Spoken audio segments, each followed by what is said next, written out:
Trans of குபேராங்கிற படத்தை பற்றி தான் இந்த வீடியோவில் பார்க்க போகிறோம். இந்த படத்தோட கதை என்னென்னு பார்த்தீங்கன்னா நம்ம தோழா படம்லாம் பார்த்துருப்பீங்க. தோழா படத்தில் எப்படி நம்ம ரட்சகனில் நடித்த ஹீரோ நாக சைத்தன்யாவும் அப்புறம் கார்த்தி தமன் எல்லாம் நடிச்சிருப்பாங்க. அது நல்லா காமெடி ஃபேமிலியான என்டர்டெயின்மெண்ட்டான படமாக எடுத்திருந்தாங்க.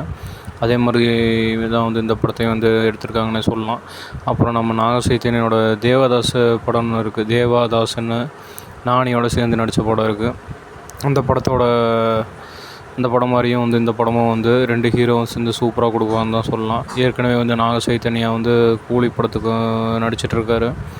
அந்த கூலி படத்தில் வர ரிலீஸ் ஆக போகுது. அதனாலேயே ஃபேன்ஸ் எல்லாமே இந்த எக்ஸைட்மெண்ட்டில் இருக்காங்க. அது மட்டும் இல்லாமல் இதுலேயும் நடிச்சிருக்காரு. ரொம்ப நாளுக்கு அப்புறம் ரட்சகனுக்கு அப்புறமா ரட்சகன் தோழாக்கு அப்புறமா இது பயங்கரமான படமாக தான் இருக்கும். ஏன்னா இதில் பார்த்தீங்கன்னா பிச்சைக்காரன் படம் பார்த்துருப்பீங்க. அது மக்கள் எவ்வளோ கொண்டாடினாங்களோ அதே மாதிரி இந்த படத்தையும் கண்டிப்பாக கொண்டாடுவாங்கன்னு தான் சொல்லணும். தனுஷ் மரியான் படத்தில் எப்படி கெட்டப் கொடுத்துருந்தானோ அந்த மாதிரி இதெல்லாம் கெட்டப் கொடுத்துருக்காங்க. நாக சைத்தன்யா பெரிய பணக்காரராக இருக்கிற மாதிரியும் இந்த படத்தில் அவர் ட்ரேடிங் ஏதாவது பண்ணிகிட்ருப்பார். கடல் மூலமாக எக்ஸ்போர்ட் பண்ணுற மாதிரி ஒரு ட்ரேடிங்கு, ஸ்டாக் ட்ரேடிங் இதெல்லாம் பண்ணிகிட்ருக்கும்போது அவருக்கு பயங்கர லாஸ் ஆகுது. அதனால் பயங்கர டென்ஷன் ஆகுறாரு. ஒரு டென்ஷனாக அவர் வாழ்க்கையில் போயிட்டுருக்கும்போது சந்தோஷமான வாழ்க்கையை பைத்தியம் பிடிக்குது அவருக்கு. அவர் திடீர்னு தனுஷ் ஹெல்ப் பண்ணுறாரு. தனுஷ் ஹெல்ப் பண்ணணும் தனுஷ்க்கு ஏதாவது செய்யணுன்ட்டு கூட வச்சுக்கிறாரு. வச்சுட்டு கடைசியில் தனுஷுக்கும் இவருக்குமே சண்டை வந்துடுது. அதே பொண்ணா இவங்க கெட்டவனால தான் தூண்டிவிட்டு சண்டை வந்துடுது. ஒன்று தனுஷோட ஒரு ராஷ்மிகாவை இவர் கடத்துகிற மாதிரி அவனுங்க பிளான் பண்ணியிருக்கணும். அதனால் ஒரு சீனில் பார்த்தீங்கன்னா நாக சைத்தன்யா துப்பாக்கி எடுத்து சுடுற மாதிரி காட்டுறாங்க. ஒருவேளை போலீஸாக கூட இருக்கலாம், சீக்ரெட் ஏஜெண்டாக கூட இருக்கலாம். இல்லாட்டி இந்த படத்தில் நாக சைத்தன்யாவுக்கு டபுள் ஆக்டிங் கொடுத்துருக்கலாம். ஏன்னா ஒரு சீனில் இன் பண்ணிவிட்டு துப்பாக்கி எடுத்து சுடுற மாதிரி போலீஸு கெட்டப்பில் காமிச்சிருக்காங்க. ரெண்டாவது சீனில் ஒரு ஐடி டெக்னாலஜி ஆஃபீஸராட்ட காமிச்சிருக்காங்க. கடைசி கிளைமேக்ஸ் சீனில் கூடயும் பார்த்தீங்கன்னா தனுஷ் அந்த கட்டை எடுத்துகிட்டு போய் அடிக்க வருவார் நாக சைத்தன்யாவை. ஒருவேளை கெட்ட நாக சைத்தன்யா ஒன்று இருக்கணும், டபுள் ஆக்டிங் ரோலாக இருக்கணும். அவருக்கு பதிலாக அவர் தான் அந்த கெட்டவன் தான் எல்லா விஷயமே பண்ணியிருப்பான். ஆனால் அந்த கெட்டவன் அடிக்க போய் சொல்லி நல்ல நாக சைத்தன்யா அடிக்க போயிடுவார் தனுஷ். அது மட்டும் இல்லாமல் தனுஷ் இந்த கேரக்டரில் இது வரைக்கும் ப்ளே பண்ணதே கிடையாது. அப்புறம் அந்த 3 படத்தில் கிளைமேக்ஸ் சீனில் சூசைட் பண்ணுற மாதிரி போவார் தனுஷ். அந்த ரியாக்ஷன் எல்லாமே படம் ஃபுல்லாக காமிச்சிருக்காரு. மரியன் படத்தில் வர மாதிரி கெட்ட கொடுத்துருக்காங்க. மரியன் படம் அப்புறம் ஒரு சீனில் பார்த்தீங்கன்னா அவர் ஓடி வரது எல்லாமே பார்த்தீங்கன்னா பிதாமகன் படத்தில் விக்ரம் நடிச்சிருந்தார்ல. விக்ரம் ஒரு கெட்ட போட்டிருக்க மாதிரி இவர் ஓடி வர்றார், தரன்னு ஓடி வர்றது எல்லாமே. அதனால் அந்த படம் பயங்கர ஹிட்டாக தான் இருக்கும். இதனால் கேட்டிங்கன்னா தனுஷ் இந்த மாதிரி கேரக்டர்லேயும் நடித்ததில்லை, இவ்வளோ டிசைனான ஒரு படத்துலேயும் நடித்ததில்லை. அவர் முன்னாடிலாம் ஒரு சீனான படம், நல்லா ஃபைட் சீனான படம் தான் நடிச்சிட்டு இருந்தார்.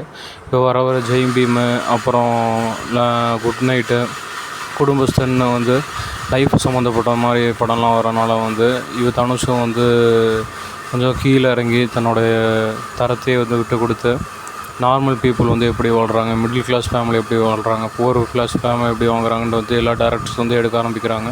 ஏன்னா அந்த ரியாலிட்டியான படம் தான் மக்கள் மத்தியில் பயங்கர ஹிட் ஆகுது. அப்புறம் விசாரணை, விடுதலையை பார்த்துருப்பீங்க. அது எந்த அளவுக்கு ஹிட் ஆச்சோ அதே மாதிரி இந்த படமும் ஹிட் ஆகும்.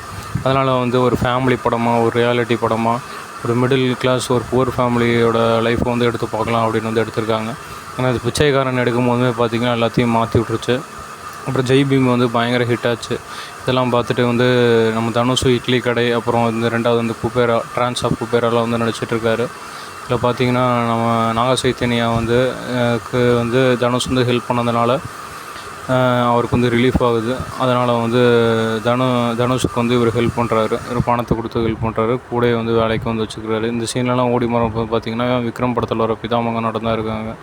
பிதாமகன் படத்தில் வர விக்ரம் மாதிரி தான் இருக்கார் தனுஷ். அதனால் கெட்டப்லாம் சூப்பராகவே இருக்குது. நல்லா இன்ட்ரெஸ்ட்டாக கதைலாம் போகும்.